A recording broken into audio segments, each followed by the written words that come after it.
To order here at 6:30 for our budget meeting. Mr. Kosher, could you please take attendance? Johnson? Here. Olson? Here. Skelton? Here. Boss Ward? Here. Winiger? Here. All present. Thank you. If you could please rise and join me for the Pledge of Allegiance. I pledge allegiance to the flag of the United States of America and to the republic for which it stands, one nation, under God, indivisible, with liberty and justice for all. At this time, any visitors who wish to address the board may do so. We ask that you sign in when you enter the room and please list the topic. If you have not done so, please approach the podium and I do ask that you refrain from listing any student by name or any personnel by name. Is there anyone who would like to address the board? And as a reminder, there will be no action taken this evening. Seeing none, I will move on to Tanager happenings, which I believe there is none tonight. That's correct, none. Wonderful. Moving on to our agenda changes and conflict disclosures. Are there any agenda changes, Dr. Elvey? There are none. Wonderful. I would take a motion to approve the agenda. First by Mark. Second? Second by Ryan.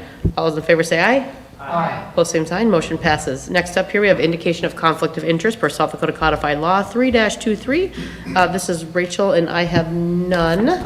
This is Carol and I have none. This is Jake and I have none. I'm Mark and I have none. This is Ryan, and I have none. Great. I believe here, is this the time we're going to do our new forms, Dr. Elvey, or do we do that the next one? Next one. Next one, okay. So we're going to repeat that again afterwards with our new conflict disclosure forms. Next up then here, we have our consent agenda. First up here, we have our approval. Do you want me to start the budget part? Is that what you're wanting me to do? Do you want to get that much done? We can. That's fine. Otherwise, we could just go right into the budget hearing. You didn't put that as a thing, Right. did you? Yes. Let's get our consent agenda done, and then we can go to the budget hearing, since it wasn't an item on our agenda. All right, consent agenda here. We have approval of our minutes, resignation, new hire, open enrollment, and bills. We have our June 8th meeting minutes. For resignations, we have John Walker, part-time custodian, Rebecca Seaman, assistant drama, Jenna Jones, lead custodian, new hire, Kristen Swenson, summer help, Dustin Sakis, boys assistant soccer, Daniela Anglin, 5th grade, Trina Meredith, senior class advisor, Dietrich Barbara, assistant drama, Michelle Rydell, elementary art teacher, and we do have 2 open enrollments, 27-01-OE, 27-02-OE. Would anything like to be pulled from the consent agenda? Perfect. Seeing none, I would take a motion to approve. So moved. I'll second. First by Carol, second by Mark. All those in favor say aye. Aye. Opposed, same sign. Motion passes. We will then, since we're kind of out of order, I guess move on to our budget hearing. That will start. I believe we have some slides that we will get pulled up here. Wonderful. Anything anybody needs to say before we dive into reviewing our budget presentation? We'll just go through fund by fund and I'll allow the finance committee who Dr. Elvey and I have worked with on this budget and some of the decision making that we've had going into it. We've had some discussions on the assumptions that are being made with this budget and some of the factors that have caused some changes from the previous years, and we will go through some of those. Okay. Wonderful. I apologize, your TVs aren't working on front, but if you want to turn your chair and look at the screen, you're welcome to. So first up here is our general fund. Budget enrollment for FY26 was 1,340, which was lowered to 1,280 for FY27, which results in a decrease in property tax plus state aid of $2,800,000, even when factoring in the 1.40% increase from the state. We do see an increase in federal grants due entirely to the addition of the new grant through the state of South Dakota using Title School Improvement Funds for the BARR, B-A-R-R, the Building Assets Reducing Risk program that we talked about last month. That would be $240,000 in FY27 and $720,000 in total for the 3 years. We are going to transfer in $300,000 from the use of capital outlay flexibility to transfer back for the expenditures that have been paid out of the general fund due to temporary fund balance cap concerns while the SR program was active. Transfer is still well below the max approximately 1.3 million that could be by law transferred. Then regarding the expenditure side of things, decrease in elementary instruction budget due to teaching position reduction at the kindergarten, first grade, and second grade. We moved the third grade teaching position that was added for the 25-26 school year to fourth grade for the 26-27. That was no budget impact. Some of the elementary instruction decrease is offset by the 2% raise for returning staff members and the $80,000 fee for the bar program, which will be fully reimbursed through the TSI grant. We are seeing an increase in middle school and high school instruction categories, primary due to 2% raises for returning staff members and the $80,000 fee for the bar program per school building. There's a decrease in guidance, behaviorist, and health services, largely due to the reduction of the social worker position and shifting eligible positions to the special ed fund. There's a small increase in other support services categories due to the 2% raise for returning staff members.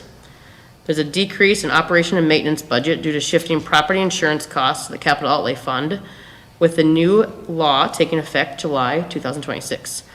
This decrease is partly offset by the increase in utility rates for all the buildings. Transportation category increase due to the contracted rate increase and increased co-curricular activities. Co-curricular increase due to the increase provided through negotiations process and the addition of coaching advisor positions for wrestling, tennis, and show choir. There's a $28,000 transfer out to subsidize the preschool program. Wonderful. We should be able to go to the next slide, which should take us to the capital outlays. Oh, fall enrollment. Yeah, actually, we do have one, if we can go back to that slide there. We like to take a look at this time to the enrollment trends that we are seeing. As you can see, a few years back there, we had some nice growth as far as those student numbers go. That's really one of the main drivers of the revenue and our budget as a whole right there, so that's why we have this included. We have unfortunately seen some reductions over the last couple of years, and this FY27 budget is based on the assumption that our student enrollment count number will be around 1,280 students for 26-27. Of course, we won't know that number until the end of September, so by this, we'll have to pass our budget based on our best approximation of what that'll be. We hope it'll be higher than that, but we are also prepared for if it is lower than that based on where we currently stand with our reserves. So if you want to flip that over to the capital outlay. One more thing to add to the general fund for the folks that might be looking at home. Of our 6 funds that you're going to hear the board discuss tonight, the general fund is our biggest fund. It is the one that we, when most people think about where their taxes are going, this is what they think about. It's going to wages, it's going to the general operating costs of the district, and the things that keep the doors going and open and the kids coming to and from. So the general fund is by at large our largest fund that you'll hear us talk about tonight. Great, thank you for adding that. Here we go for the capital outlay. We're starting with the revenue side. So increase in property taxes due to continued increase in the taxable valuation of the district, 17.8% increase from the 25-26.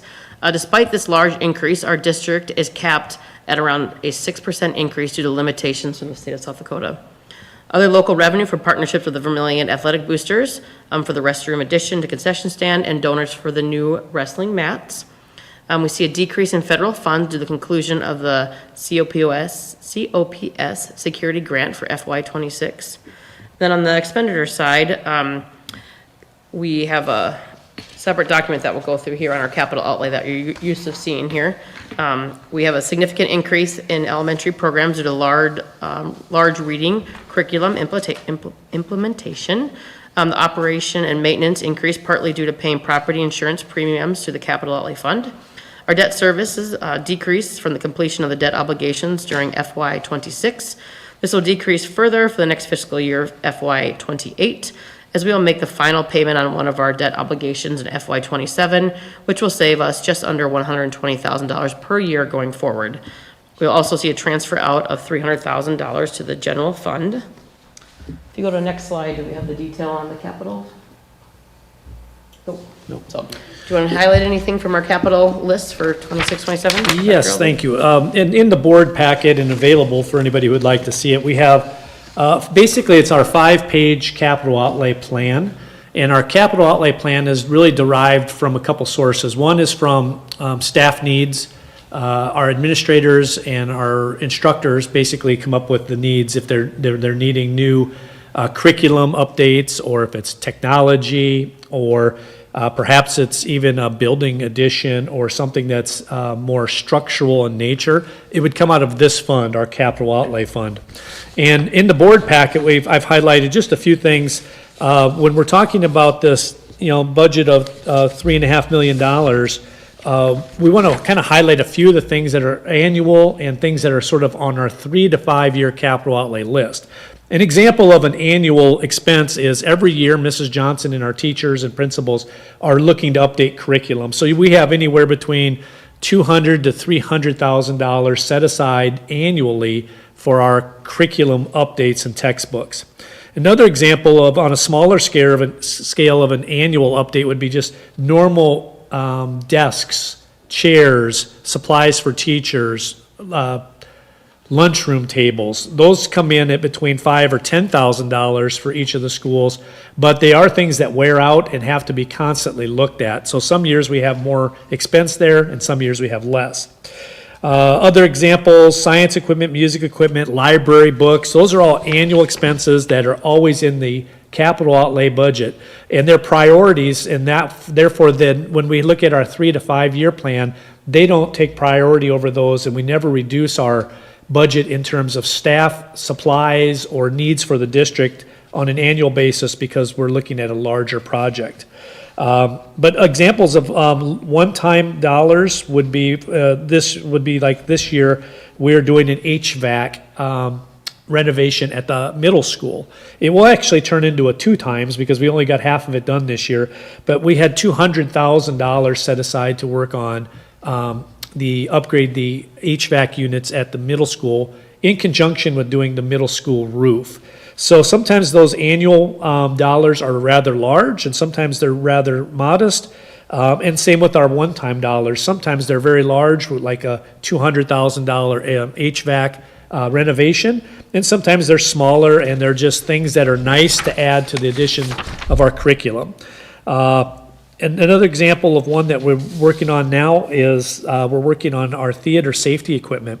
This year, we've budgeted $40,000 for upgrades to the inside of the theater, which would include a new curtain and riggings behind the scenes. We've done all the work in the lobby of the area, the seating area, and the lighting of the theater, and now we're putting a little work into the backstage area because our staff have said those are getting older, and we want to make sure that they're up to speed with the latest safety and equipment adaptations. So those are just examples that would show up with our finance committee and with our buildings committee and find their way on a plan for our annual budget for the capital outlay portion of our budget each year.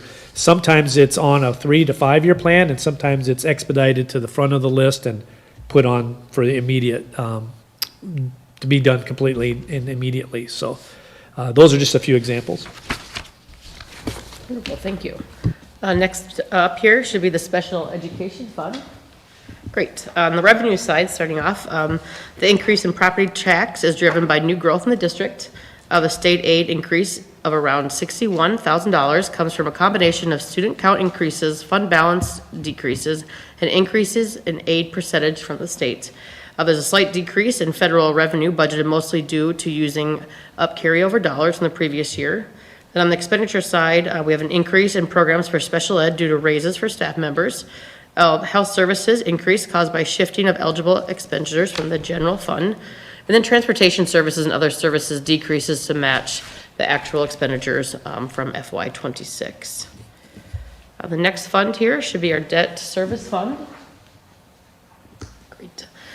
Here we use this for paying off the debt for the elementary building project.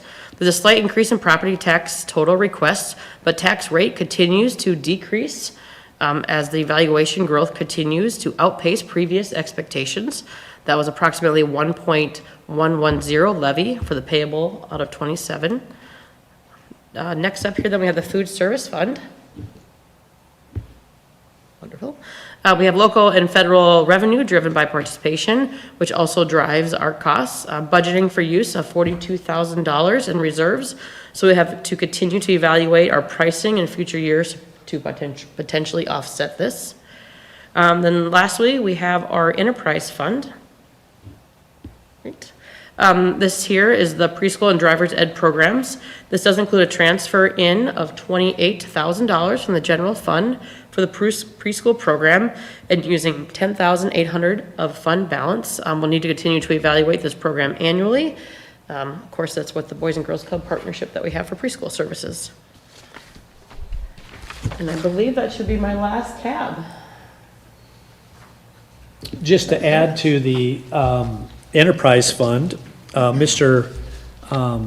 Settles does a great job of filling a class each summer with driver's ed kids, and we base our pricing based on that, and it's always full with a waiting list, and he drives all fall or all summer and into the fall. And in our preschool, like Rachel mentioned, the partnership with the Boys and Girls Club, last year we had a high of 32 and down to as low as 24 in our preschool program. For whatever reason, we've had 2 years of decreased numbers in our preschool program. Now we've partnered with the Boys and Girls Club, and we've got 38 registered for the program. For whatever reason, they are doing the registrations for us. So for folks at home that are considering preschool options, you can call the school, but we will forward you on to the Boys and Girls Club, who will take the registration numbers and the transportation and the addresses and things as we build the classes to have 2 full-time teachers with 2 half-time programs. So 4 classes daily offered between our 2 staff. So we hope to get to mid-40s, maybe as high as 48 with our preschool numbers again this year.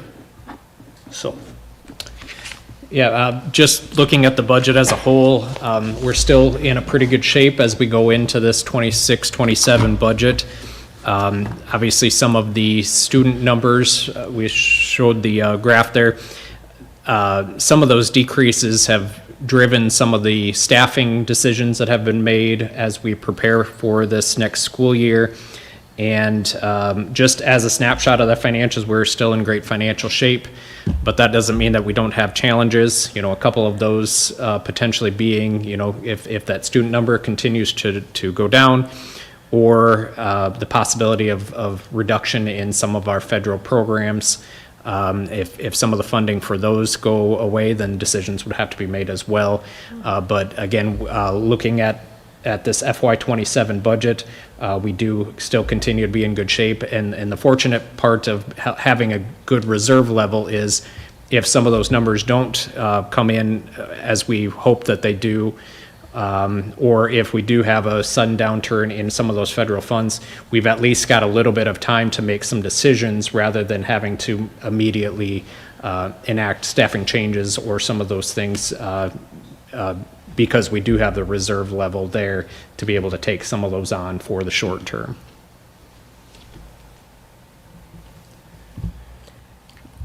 Any questions from the group or from the crowd? I guess I would just conclude that, of course, our budget is a public document, and anybody that would ever have questions on this after this evening could make an appointment to see Mr. Kosher or myself. But I guess the main thing to know in the budget process is that our district does a really good job of building budget from the bottom up, which means we have staff involved, and they report their needs to their supervisors, and eventually it gets to the principals. The principals meet with Mr. Kosher and I early in the spring, typically right after Christmas, and we start to put down what are the priorities of the districts. Are there new initiatives or old initiatives that we're funding?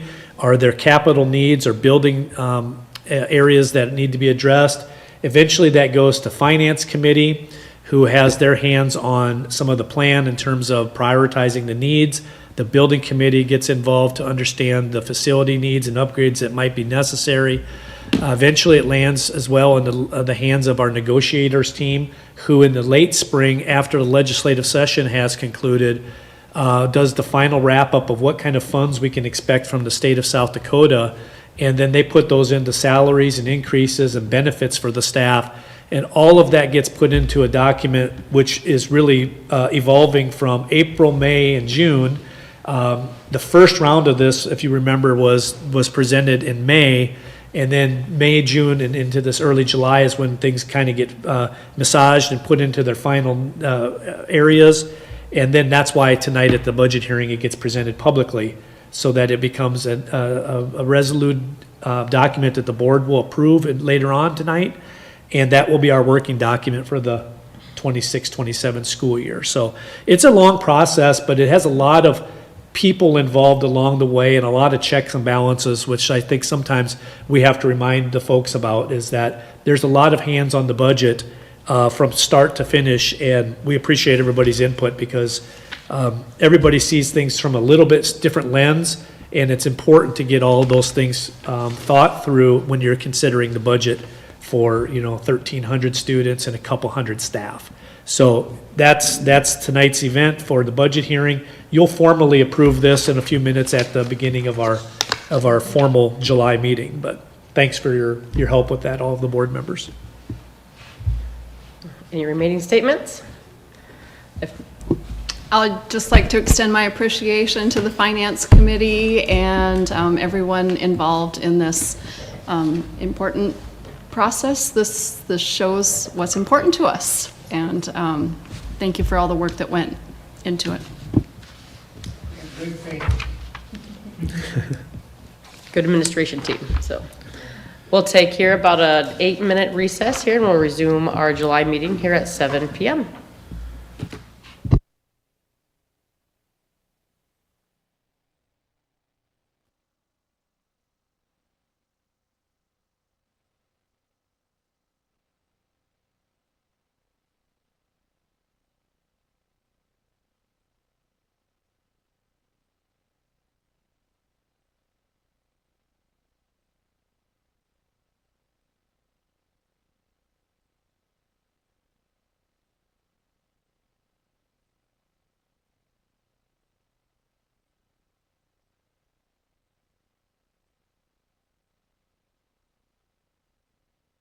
Say about Carol is, and I think it speaks from all of us actually, is if there was something that we needed to talk through and find out some details on, whether it's a community issue because of her connections in town, or it's the university connections, or if it was policy, probably that's where we used her the most, is helping us walk through some of the things that the board needed more guidance, more discussion, and more time with. And that was one of the things that we always appreciate about Carol, is she gave her time, and sometimes her giving the time told us we needed more time to talk through things or look at things through a different lens. So what typically happens when a school board member has done their terms with the school district, they are given a gift, a parting gift by the school board and the district for their serving of the district and serving our students and staff honorably.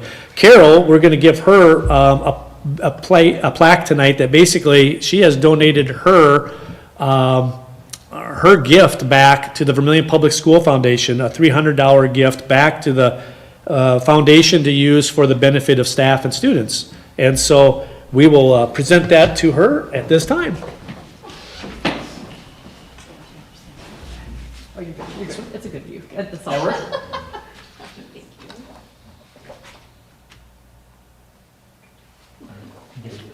Thank you. Now your feet.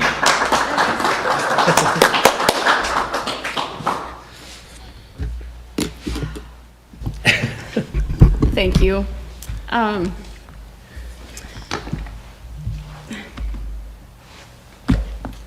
So, yeah, I just have a few words that I wanted to say. My husband and I, and more recently our two boys, are all alums of the Vermillion School District, and all four of us have benefited from an educational foundation that challenged us and engaged us and offered myriad opportunities to try new things. And So I'm especially thankful for the opportunity to serve the district as a board member for the past 6 years. And I, not surprisingly, have new eyes and a deeper appreciation for all that goes into running a school district. So thank you all for, all of you who are sitting up here, for your continuous efforts at providing what is needed for an excellent education for Vermillion's kids. And thank you to our talented and dedicated teachers and staff doing the important work of delivering education in our schools every day. And thank you, Damon and Rachel, for your leadership as superintendent and board president. I feel like there is a confidence and a pride and a willingness to take on new things in our schools, and that is no accident.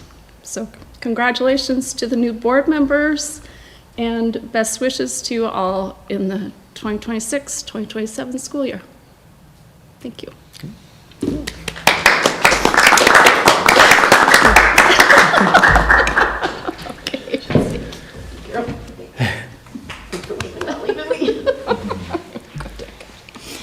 Okay, so now I close up and. Yep. So, stay for another hour or two. The policy section is coming. Okay. It's a very lengthy one. Every July is a lengthy policy. Thank you, Carol.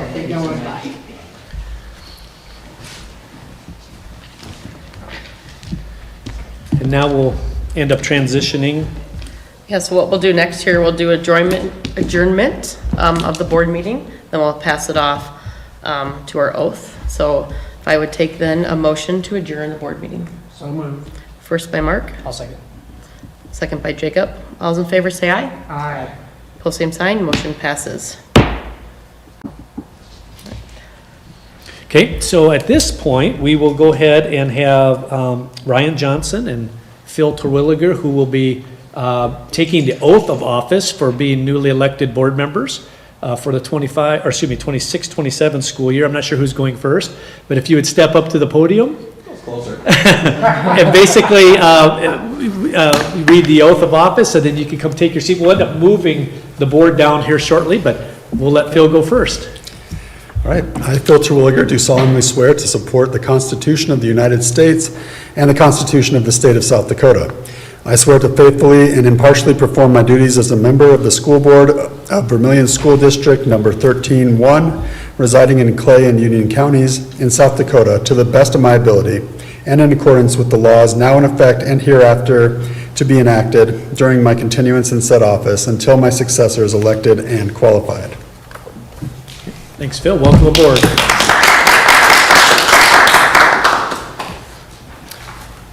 And Ryan Johnson.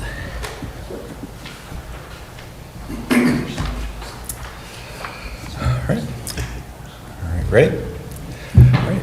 I, Ryan Johnson, do solemnly swear to support the Constitution of the United States and the Constitution of the State of South Dakota.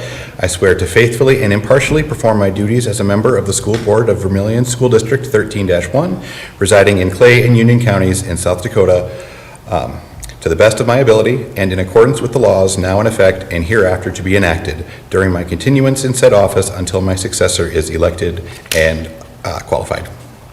Welcome aboard. If I can have you both sign those oaths, and then I will take them to be filed away in my office. Congratulations. That's fine. We'll all switch a room here in a minute anyways. It was 2 years ago now. I don't even know if we had to do it for I don't think so. That was a long time ago. What do you have to vote this morning? I don't know.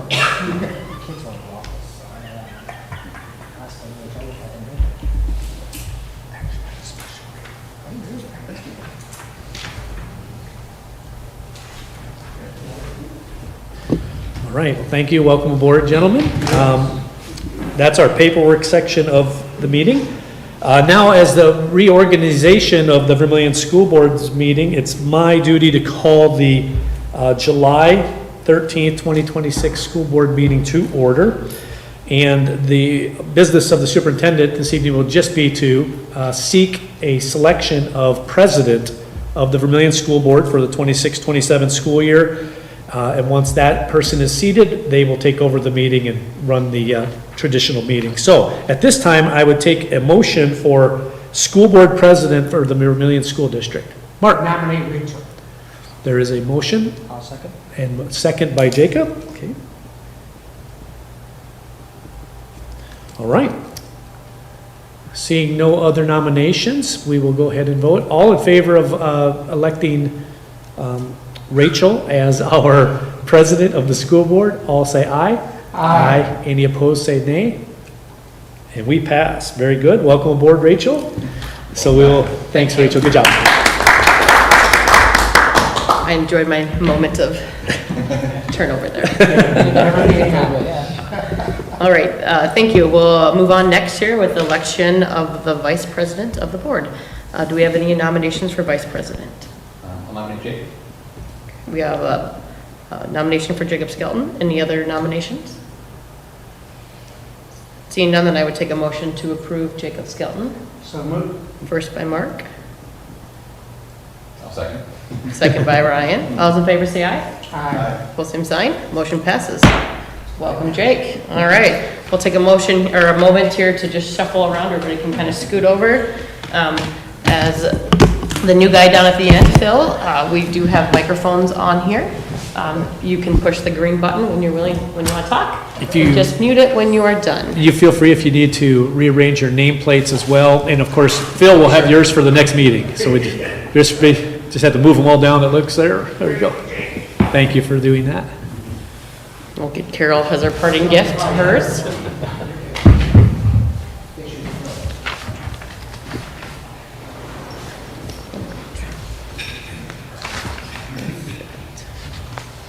All right, and in true first meeting fashion, we have a lot of items to go through here today. Most of these here can be done in one motion. When we get to new business, there'll be, again, significant items for us to discuss today. So I'll try to go through this as swiftly as possible, but please stop us at any time we have any questions, okay? Our first one here is item A, which is designate Kevin Kosher as business manager and custodial of all accounts. Item B, appoint superintendent of schools as ADA director, EOE officer, and authorized school district representative for all federal title programs not otherwise specified in the following action. C, authorize superintendent to dismiss school in case of inclement weather, disease, or emergency, with secondary principal authorized to dismiss school in absence of the superintendent. Your favorite job, Dr. Elvey? Yep. Number D is appoint superintendent and business manager as our purchasing agents. E, authorize board president and business manager as check signers. Item F, authorize Kevin Kosher, Nicole Mockler, and Jamie Mulhern usage of the fax stamp and signature plate for the school board president.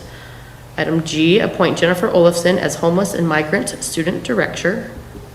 H, appoint Jason Huska as Title IX director. I, appoint Jennifer Olafson as Title III limited English proficiency and Title VI director.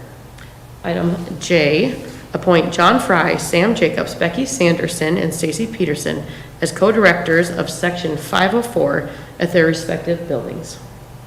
Item K, appoint KSB Law and Brent Matter Law for local items for school attorneys for the 2026 and 27 school year. Item L, appoint building principals as truant officers and HIPAA privacy rule designee for the 26-27 school year. Item M, appoint John Walser as AHERA designee. That is for asbestos. Is that correct? Yes. N, designate First Bank and Trust as our official depository. We also use South Dakota Fit as well as a secondary. Item O, designate the Plain Talk as our official newspaper. Item P, the set bond for business manager, accounts payable, payroll of $400,000 and other employees $100,000. Q, set dates, which we have a whole list here, of our meetings. You can see from that list too, that if the meeting falls on a Monday of a holiday, we typically like to do the Tuesday, if you guys are okay with that. I believe the example we have coming up is for Native American Day. Is that all right for you guys to set that Tuesday following? That way staff don't have to come in. Perfect. We'll continue, if that's okay, with our 7 PM meetings here at the City Hall. Okay. And then item R, which is set the salary of $60 per meeting for school board members. Would anything like to be discussed from items A through R? Any questions? All right, I would take a motion to approve items A through R. First by Mark. Second by Phil. All those in favor say aye. Aye. Opposed, same sign. Motion passes. Next up here, we are going to go down to new. Sorry. Oh, what do we have? One I missed? One more here. We've got an indication of conflict of interest. Sorry. Oh, perfect.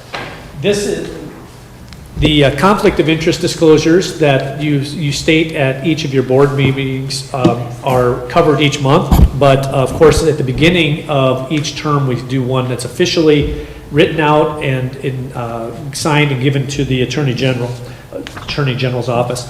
The disclosures that you will talk about this evening are just interest in a contract. Basically, none of you have a conflict that would be in interest of basically a benefit from a direct contract. An example of that might be if you were to receive over $5,000 for a service as part of being on a school board, and maybe you owned a business in town that received those dollars, you would have to declare that. The board would discuss if that's reasonable and objective, and then they could sign off on that and it would be sent in. So it is in full transparency for the board. What we have for you tonight is that you have these to sign, and then you can give them to me and we can proceed. So we've got Rachel. I've taken the liberty to fill them in. Thank you. Thank you. I'll need to borrow your pen. Thank you. So what we'll do is we'll go ahead and read off each of ours. So it'll look like this. This is Rachel Olson, and I have an interest in a contract. I do work for Sanford Health, but there is no direct benefits. This is Jacob Skelton, and I have an interest in contract. My wife does substitute teaching for the district from time to time, but does not meet the threshold. This is Mark Winnegar. The disclosure is for the purpose of notifying the school board that I have no interest in any contract whatsoever.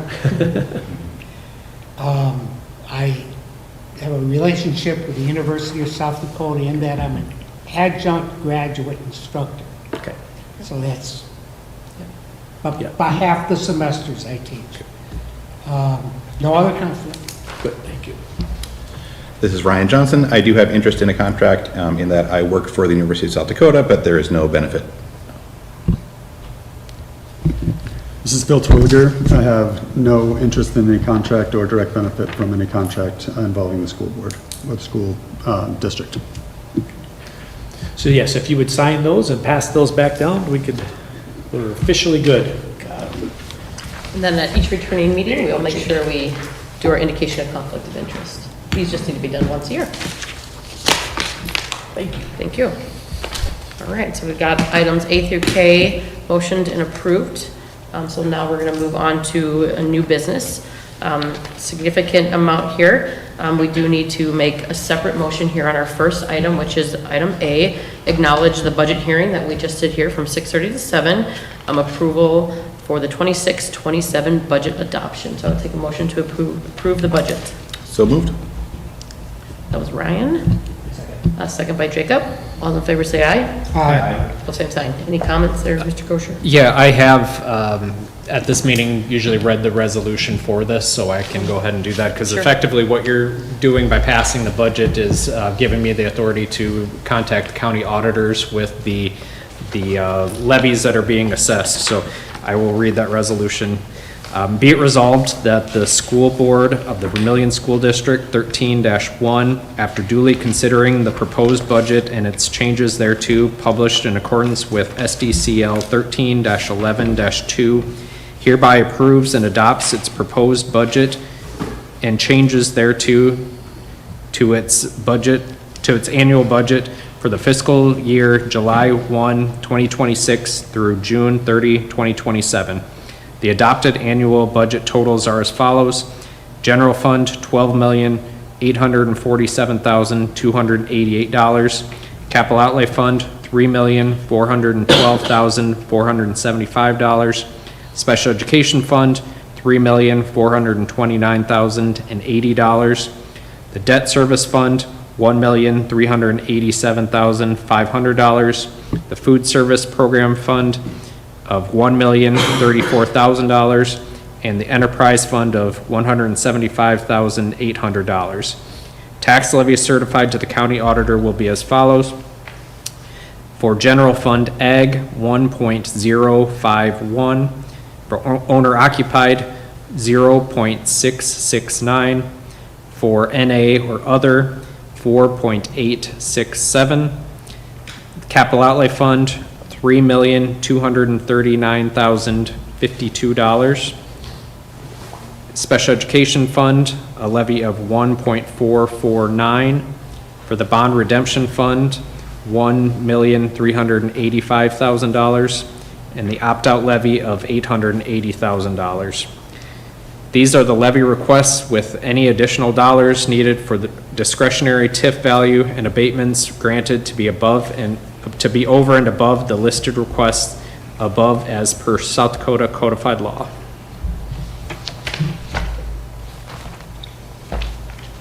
So we have that motion of budget hearing and approval completed. We'll move on to item B, which is the approval of admission rates for 26-27 school year. You can see the sheet here below our single events, double header events, and the season tickets. And I believe, what do we do for senior citizens? Are those free Yep. still? Age 65 and older are free. And these were updated last year, and this year we're keeping them the same rates as you approved last year. And I believe nobody's on the booster club here right now because Carol just left, right? But I believe they'll be doing their booster bash here in August where families can also get those season passes, correct? Yes. Wonderful. Then moving on here is item C, which is approval of the bus pass rate change.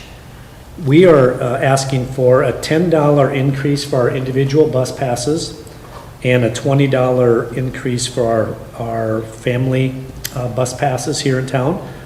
This is our first time of increasing that in almost 20 years. So the district has been really amazing at keeping that affordable. We still also offer the quick, if you come before school sale and over Christmas break sale, early bird special. So our price would then go from 50 to 60 and 100 to 120. Thank you. So those would be a recommendation tonight. Also, just a reminder that our students that are on free and reduced would be free to ride the bus based on their status with their free and reduced programming. So that way we don't have to have an issue there where some of our most vulnerable riders are choosing not to ride the bus. So that was already built into this. Good, Tina. Next up here, then we have item D, which is the approval of the mileage reimbursement rate change.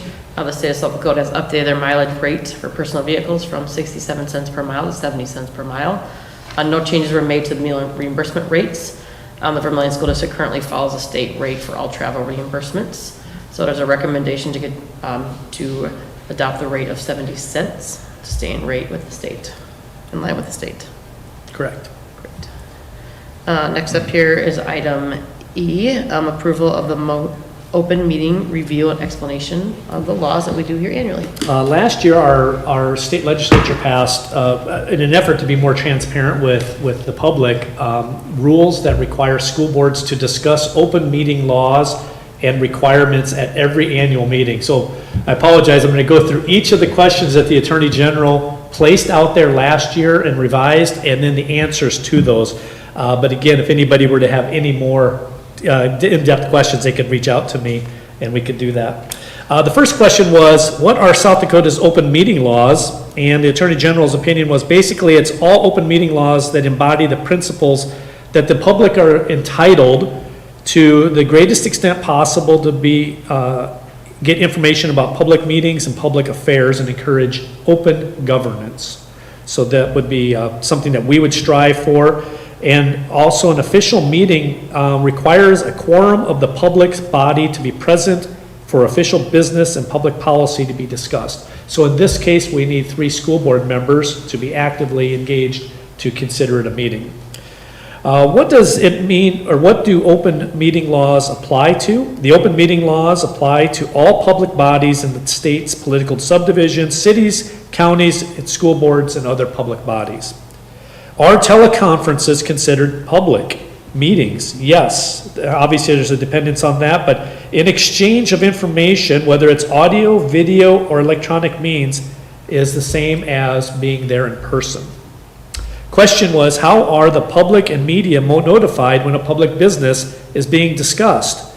And South Dakota 125-1-1 says, prominently posted notice or a copy of the proposed agenda in a political subdivision's principal office. For example, for us, that is at the district office outside of my office, for 24 hours prior to a meeting. Who are the local news media? Really, generally speaking, it's any personnel of a newspaper, a periodical, news service, or radio station, television station that regularly carry subdivisions news to the community. Is public comment period required for all public meetings? Yes, each public body must provide that, but has the discretion to limit public comment to a specific time for each topic to be commented on. It's not required at all meetings if the sole purpose is executive session. So if the board were ever to meet and say we only had a personnel issue to discuss, and they were doing that with the 5 members in quorum, they've announced it's going to be a personnel issue, they do not have to open that up for that section. Can public meetings be recorded? Yes, the recordings are reasonable, obvious, and not disruptive. Ours are already recorded naturally. Ours are found on YouTube. You can go back and see the archives of ours on YouTube or on our website. When can a meeting be closed to public or the media? In discussion of personnel issues is 1. 2, consideration or performance of disciplinary student of a student would be 2. Number 3, consulting of legal counsel or reviewing communications with legal is a 3rd option. A 4th reason would be employee contract negotiations. A 5 would be to discuss marketing or pricing strategies. And 6 would be to discuss information related to protection of public or private property. For example, our emergency plans, our safety, security, things that we discuss with the board in private would be all items that we could go into executive session for. What is the proper procedure for executive sessions? It takes a motion for an executive session, must be specific to state federal law requiring the executive session. So when we would go in, if it was on personnel, we would state it's for personnel or negotiations or safety. Next one would be what happens if the media or public is improperly excluded from a meeting? Excluding the media or public from a generally public meeting could be that is properly closed, subject to public body of the members, could be considered a Class 2 misdemeanor, and it could be a reprimand from the Open Meetings Commission. How are issues referred to Open Meetings Commission or the OMC? Persons who allege violations of an open meetings law can make their complaints to the law enforcement officers in the county that the offense occurred in. After that signed and notarized complaint is made under oath and a necessary investigation is conducted by the state's attorney. They can either prosecute the case as a misdemeanor, or they can find that the matter had no merits and file a report with the Attorney General. And then they also can forward their complaints directly to the OMC for desegregation. What does the term sovereign power mean? The open meetings laws does not define the term, but generally means the power to levy taxes or impose penalties, make special assessments, create ordinances, abate nuisances, or regulate the conduct of others to perform other than traditional government functions. Next question was, may an agenda item be considered if they are added less than 24 hours before a meeting? Proposed agendas for the public meetings must be posted at least 24 hours in advance of the meeting. That typically, the public body adopts that final agenda upon convening the entire board at the meeting. At the time of the final agenda is adopted, the governing body may add or delete agenda items that, and also discharge the order of their business. Last few questions here. Are email discussions meetings for the purposes of open meetings laws? Yes, those can be. If a quorum of the public body that discussed the official business of the body via electronic means is conducting an official meeting for scheduling purposes that do not fall within the definition of an official meeting. So an example would be, sometimes I will send a meeting notice out to you saying, hey, can we have a meeting on Friday? And you guys could reply back that said, yes, we can have that meeting on Friday. That would not be considered an open meetings violation. If we were discussing public's business about contracts or other school business through electronic means with more than 3 board members present on that email, that could be considered an open meetings violation. What records must be available to the public in conjunction with meeting public timelines? South Dakota 1-27-17 requires minutes of public meetings must be made available to the public at the principal's office of business, so the public body within 10 business days after the meeting, and made available on their website for the public body to view. So that's something that we do as well. Mr. Kocher gets those board minutes approved, and within that time frame are out for the public to review those. In the last couple, what requirements apply to task forces, committee works, and working groups?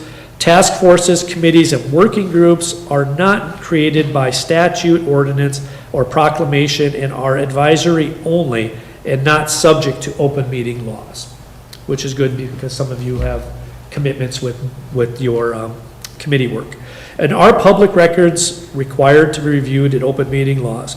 Yes, public bodies must annually review an examination of the open meeting laws, which we just did. So that was met the requirements of the legislator's intent last year. Was there any questions for that, or? Okay, thank you.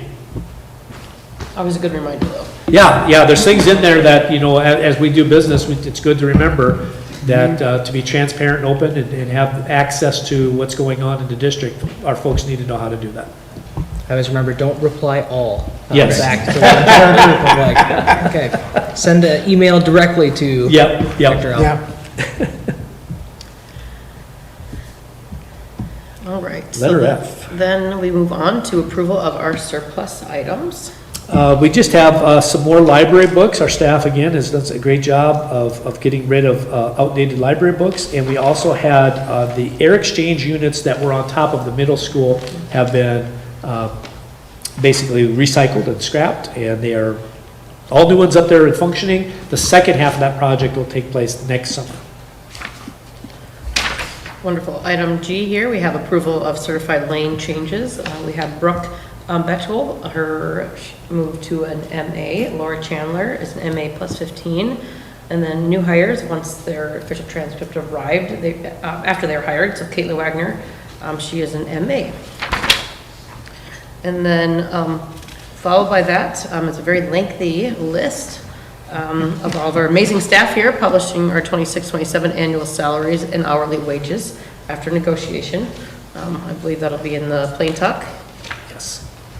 Perfect. Next up here, we have item I, which is approval of our busing transfer request with Gayville. Yes, state law permits that districts can enter one another's districts for the purpose of picking up students as long as both districts agree to the location in the municipality. Gayville-Vollen brings a school bus in and they request permission each year through their letter from their superintendent, and They typically pick up a handful of kids at the Walmart parking lot in the morning and drop them off there in the evening for a few of our students that open and roll out. Next up here then, we have an approval of a few adult volunteers. We have Travis and Misty Wells, both volunteering with Kurt Nelson for boys soccer, followed by John Zapani for also boys soccer.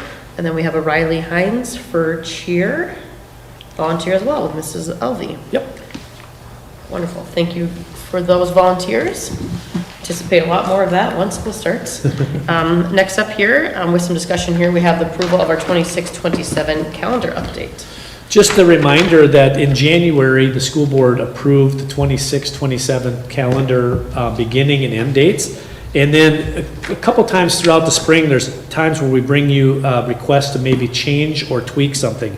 That is such a request this morning, or this evening, where in consultation with our administrative team, we have kind of several little things here we'd like to have the board's approval or grace on.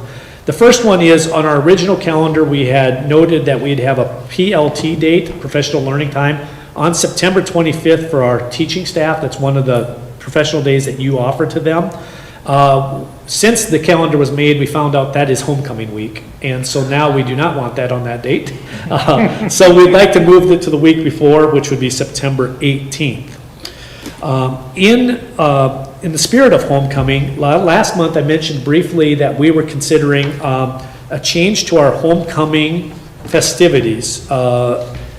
We had a request from our principals that because we have most of our high school, most of our middle school involved with the parade, and quite honestly, quite a few of our elementary students, they would like to ask the board's permission this year to try holding an early dismissal at 1:30 on homecoming day, and ask that the students that are participating would go ahead and participate, but students that are not participating, I guess it's an early out day for them.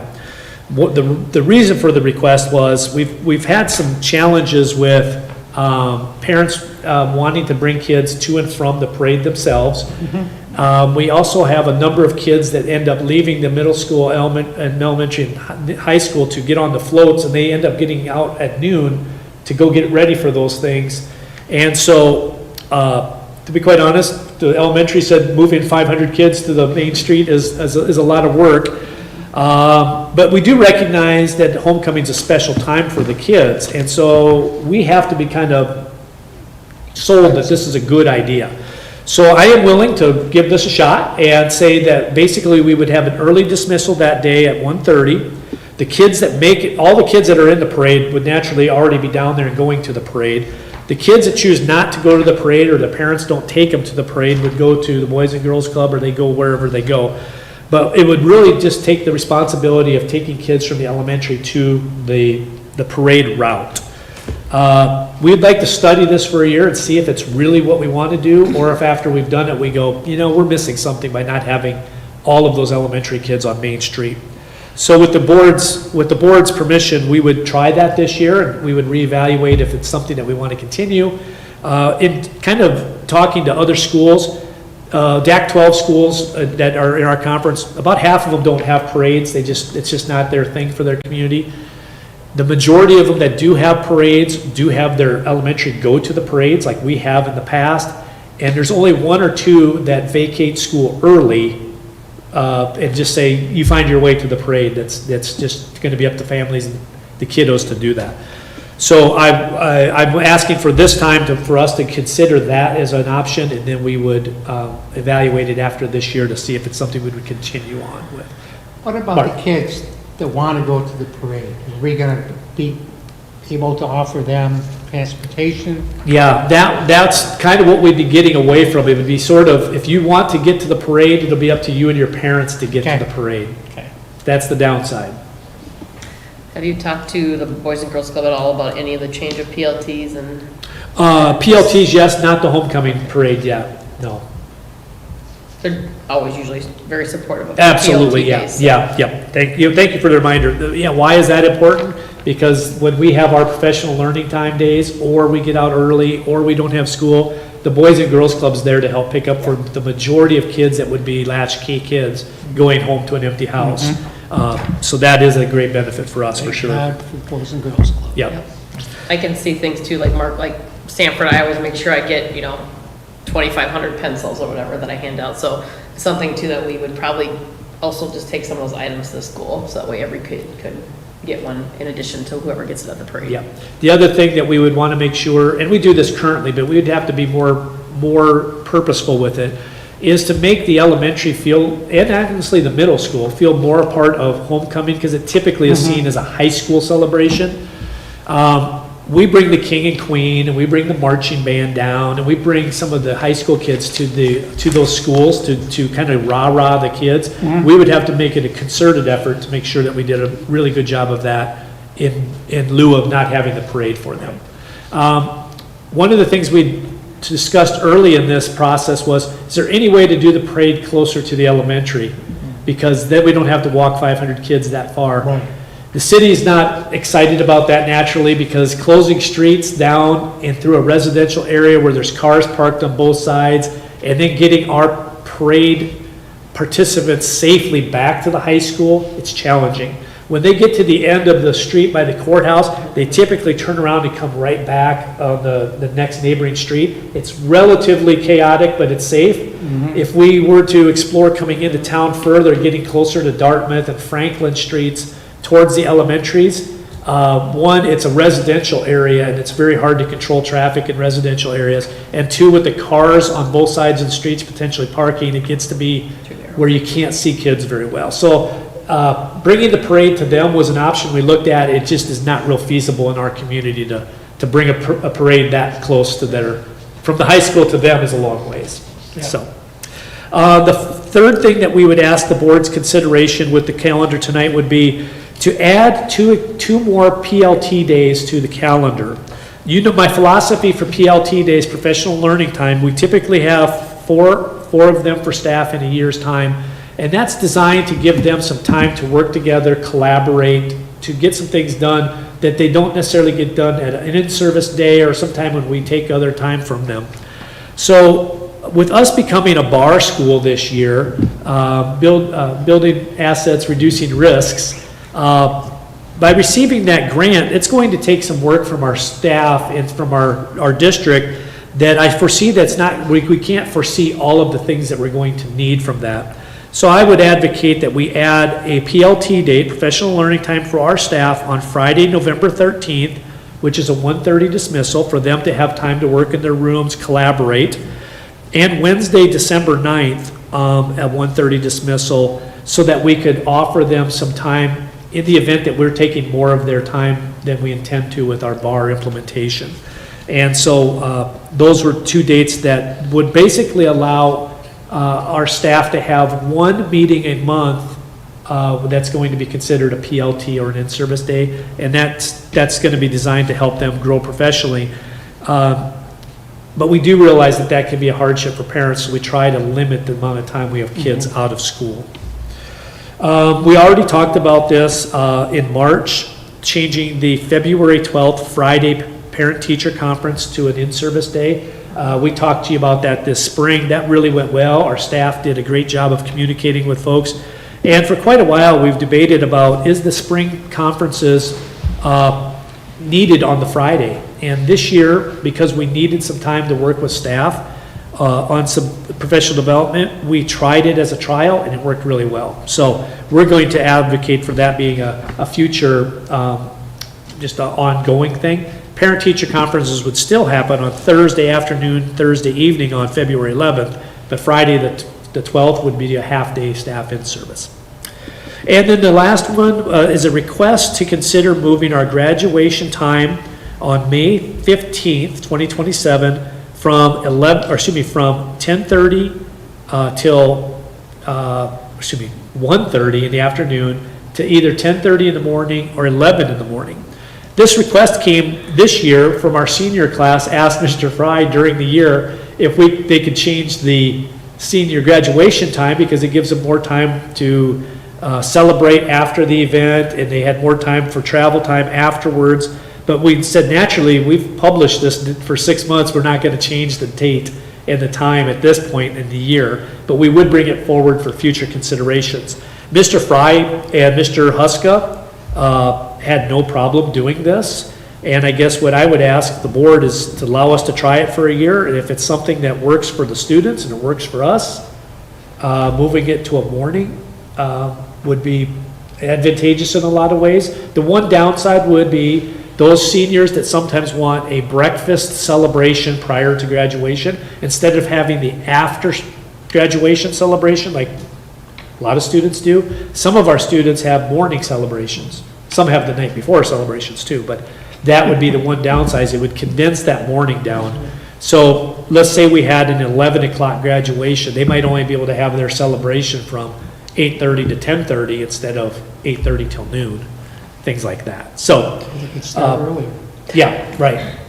So, I thank you for listening to the changes. We don't like to change our calendars after we've published them, but this year we felt it warranted some discussion and some things that might be worthwhile, and we wanted to get the board's permission to do those 5 things as part of a calendar amendment. Okay, thank you. I mean, when it comes to the high school graduation, I mean, I don't mind if the class wants to vote every year, if that's what they want, as long as it's probably done by July 1st or something, you know, Yeah. I think that if you leave that up to, I mean, I don't mind flipping it back and forth.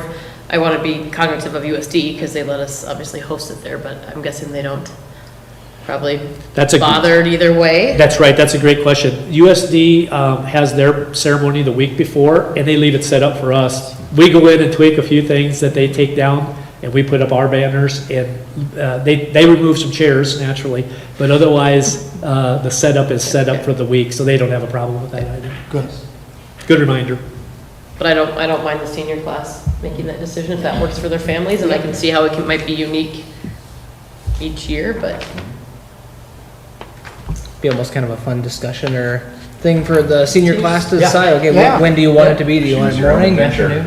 And we can have that discussion at the end of each junior year. They have their end of the year class meetings with freshmen, sophomores, juniors, and seniors. We could make that part of the junior class discussion. And say, hey, Yeah, so, okay, very good, thank you. let them. that's give their them some choice power. and their families. Yeah, yeah. Perfect. And the only other thing with those PLT, that Wednesday is just kind of a not normal thing, so it's good to make sure we're communicating that to do a middle of the week Yes, change. correct, thank So, you. Perfect. Anything else for schedule? All right, next here, then we will move on to L, which is approval of our board policy readings. I'm guessing the policy committee might have helped with this? Yes, they did. The policy committee met last month. Typically how this goes for those who might be listening in is each year after the legislative session, there are certain laws that the legislature has passed or promoted that require changes in the way we do business. And so our policy manual is managed and written by KSB Law, one of our school attorneys. And as part of the policy procedures with them, they meet with me in the middle of June to basically update any of the handbooks or the policies that were required by changes by law. And then we meet with our policy committee at the local level, and they have an opportunity to massage some things or add some verbiage that might be more meaningful for our district. And then at that point, we bring it to you. So tonight, I'm just going to quickly go through with the policy committee's permission to just read. Some of these are brand new requirements required by law. Some of them are just tweaks, or they found statutory things that were, maybe a law was misrepresented by the title, or maybe it was instead of FERPA, it was supposed to be some other acronym there for that. So the first one, 3003.1, is the bidding for public improvements and financing funds. This was basically a policy we already had. They changed the thresholds. As you can see there, they moved their thresholds from $10,000 to $15,000 and for purchases made, and then from $250,000 to $350,000. So that was just basically, we changed the numbers in that particular policy. Excuse me, this is a long one, so I have to go through the whole thing. 3004.1 This too was a requirement, and it was a revision of some of the, basically the category numbers there. The government changed their purchasing, micro purchases from 10,000 to 15,000, similar to the earlier package, and from the acquisition of equipment from 10,000 to 15,000, and from $250,000 to $350,000. So you'll see that those are changes in green, were additions, and the scratch outs in yellow. The next one was,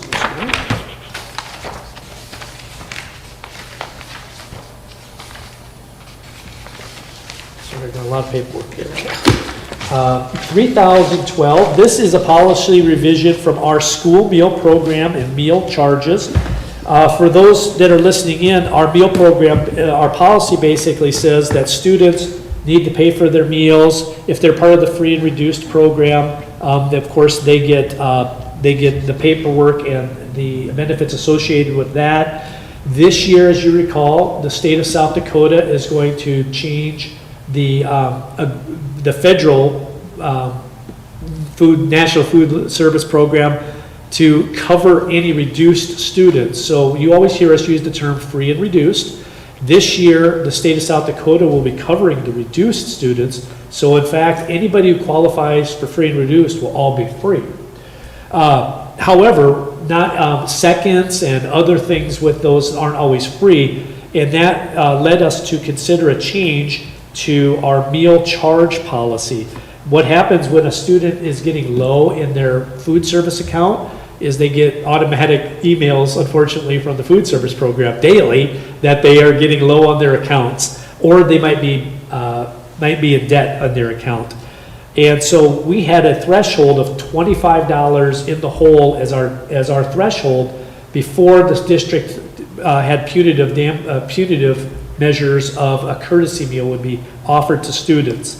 And talking with Mr. Kosher, who implements much of the program, the principals, and our food service program, we find that you can go negative really quickly once you've hit $3, $4 in your program. Suddenly, 2 meals later, you're in a negative, and mom and dad don't get paid till Friday. They're getting the emails, and suddenly, they're in the whole $25.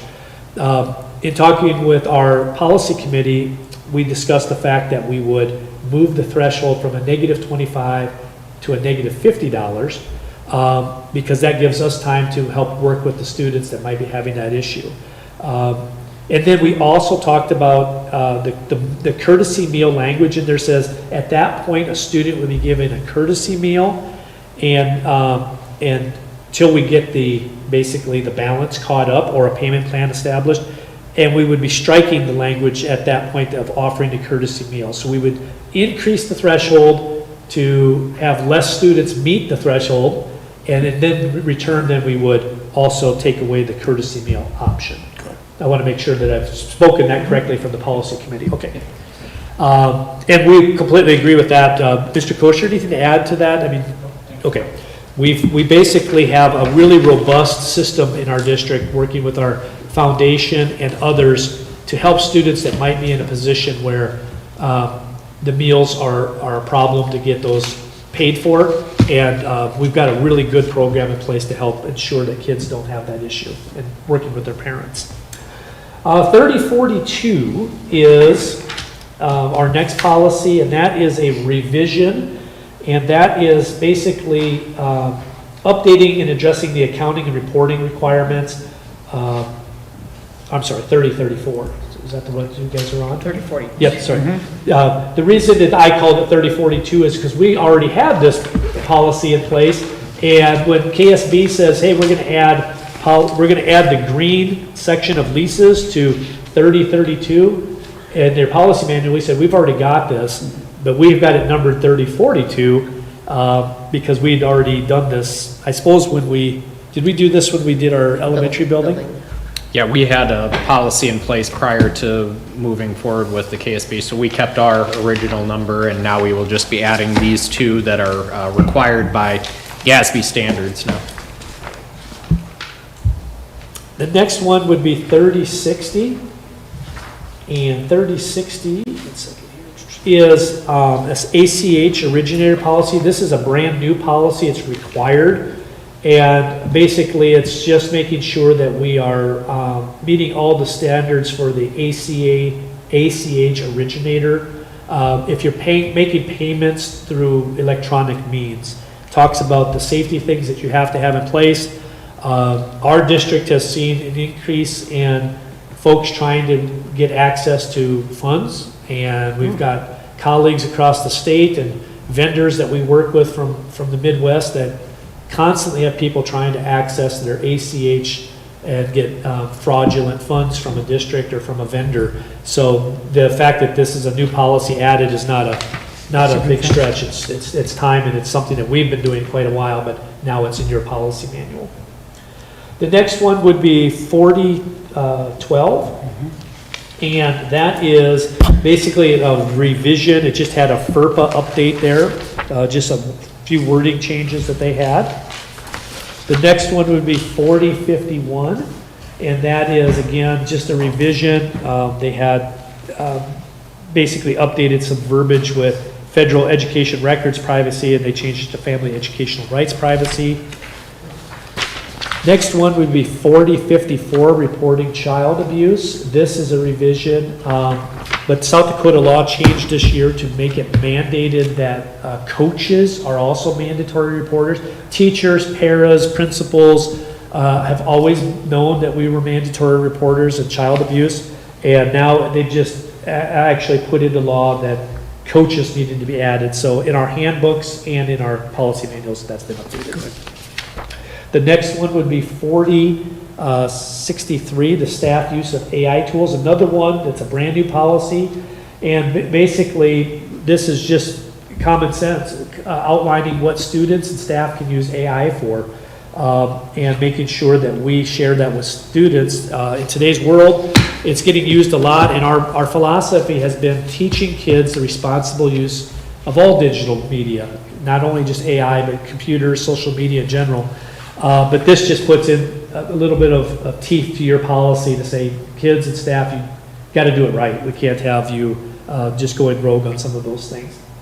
5064 is, or should be 5010, immunizations.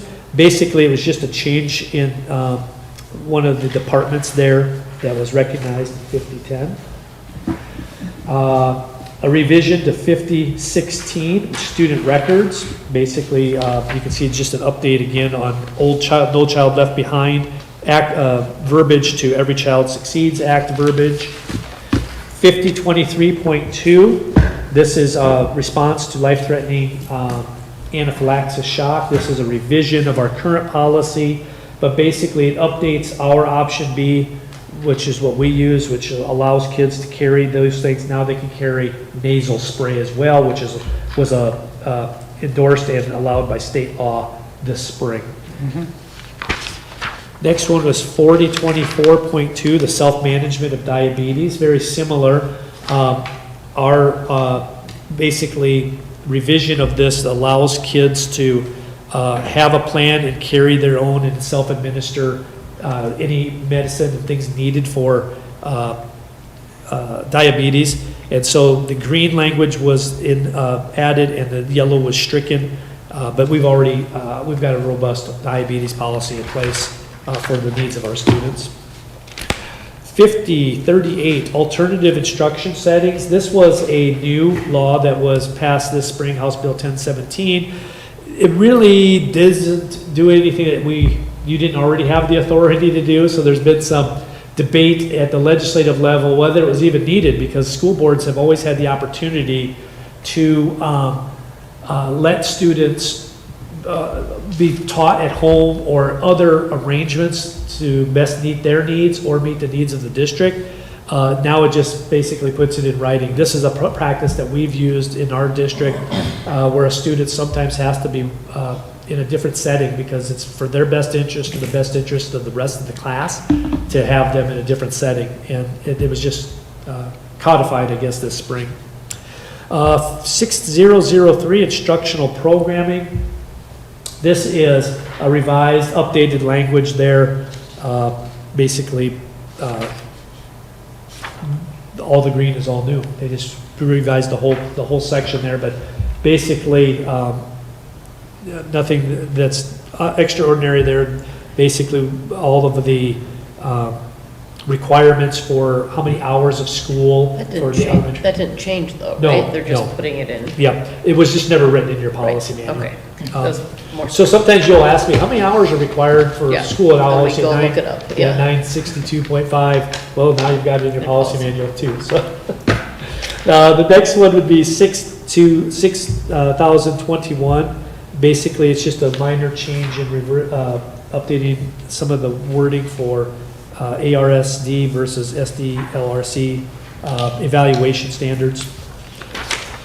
6,031, this is students' use of AI and artificial intelligence, very similar, some of the same language that you approved earlier on staff, their use of that, but it's just some additional green language added and a few things that's been revised and taken out of that. And that is it for the policy manual. So now,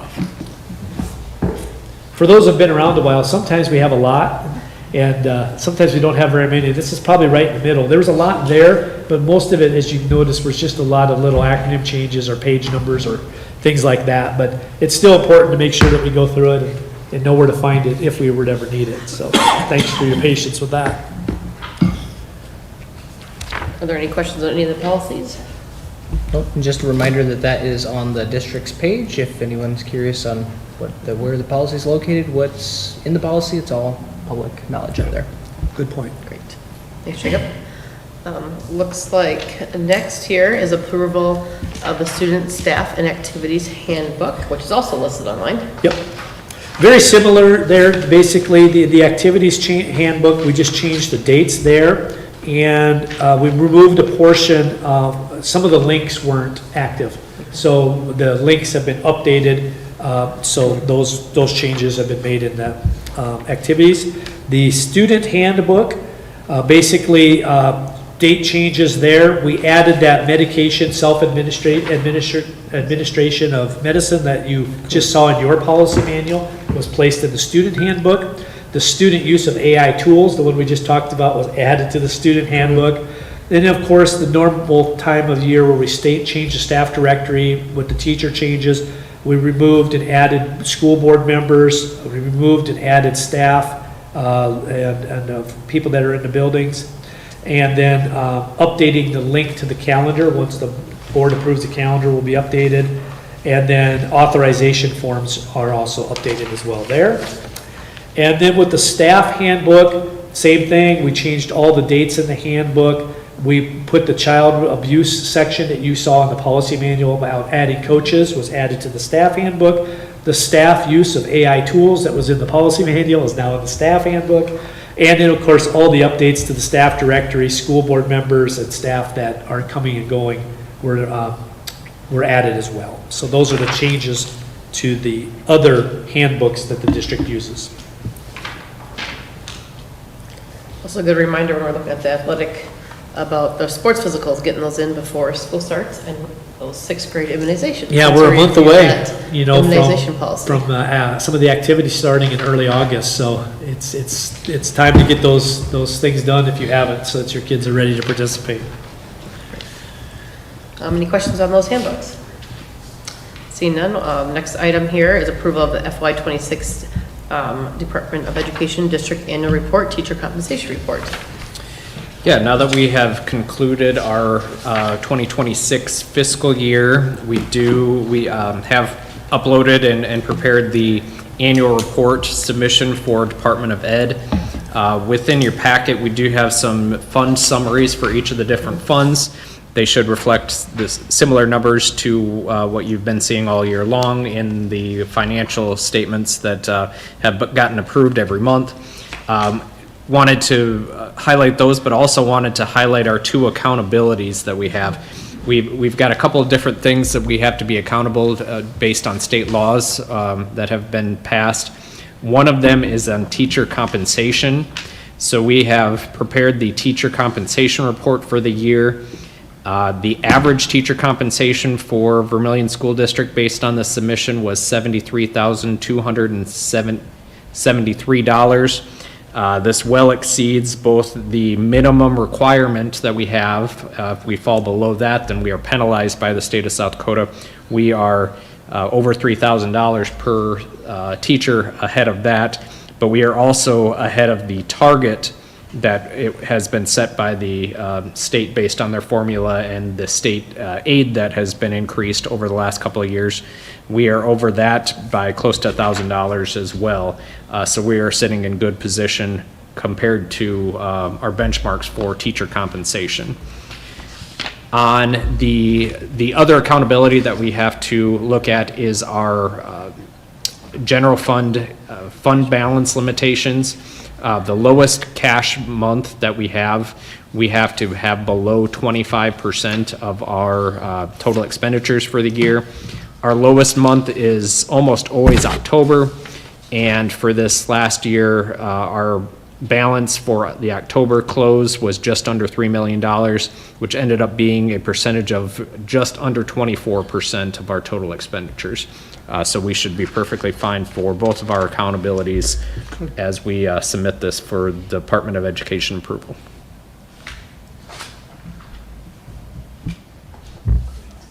Any questions on that? All right. Then next up here, our last item, O, is approval of the South Dakota High School Association School Board Resolution. Yes, this time of year, another annual job of the school board is to authorize membership in the South Dakota High School Activity Association. So it's an annual review, and this allows us to be part of the sanctioned events that the state of South Dakota offers for activities. So appreciate your support with that one. Great. Any questions so far? We have availability here to make a motion on items B through O. All right, I would take a motion to approve items B through O. First by Phil. Second by Jacob. All right, all those in favor say aye. Aye. Opposed, same sign. Motion passes. Next up here then, Dr. Elby, if you haven't talked enough, how about a superintendent report? Let me find my That report page here. here. See if I can find my report real quick. I found it if you need it. Yeah, let's read off yours. Yes, we want to first of all thank our custodial crew and John Walser for doing a great job of getting our buildings up and going. It's been a very busy summer, and they're doing a great job of getting ready to go, even though we're a month away. Also wanted to kind of tell you guys a little bit about a potential partnership that we're creating at the school district, the Vermillion Community Theater, which of course has put on a great performance the last several days, and one going on right now, in fact. Our VADO and our VCDC and Vermillion Public School Foundation. There's others that are interested in helping partner to maybe put on a dry storage, climate-controlled storage facility on the west end of our current theater. For those of you that have been in our theater, we've done a lot of great work in there, but that place is busy. It gets a lot of use, and probably overused in some capacities because storage is very limited, and our theater people keep everything because they might need it for their next show. So with that in mind, the fire marshal doesn't love us having all kinds of storage in place. The janitors don't always love it. The theater people are moving stuff constantly for the music people and vice versa.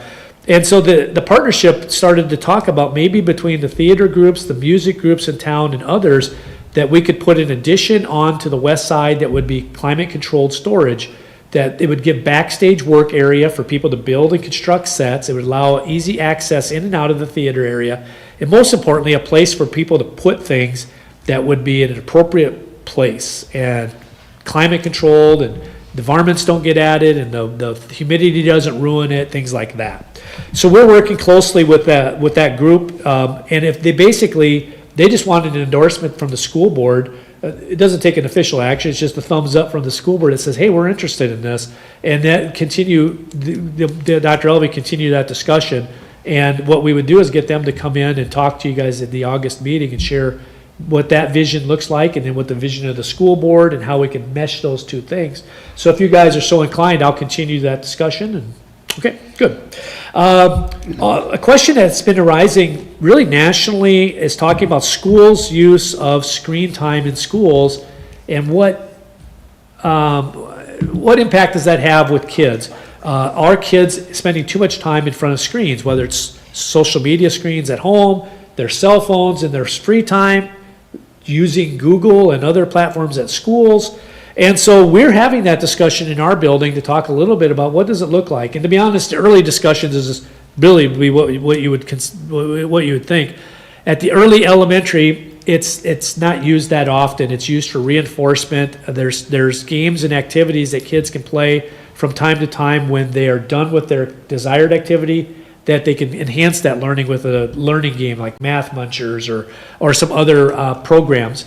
But they don't get very little unstructured time on those devices. Middle school and high school, they get a little more because we use a Google platform where kids do homework and hand things into teachers and communicate with teachers through that platform.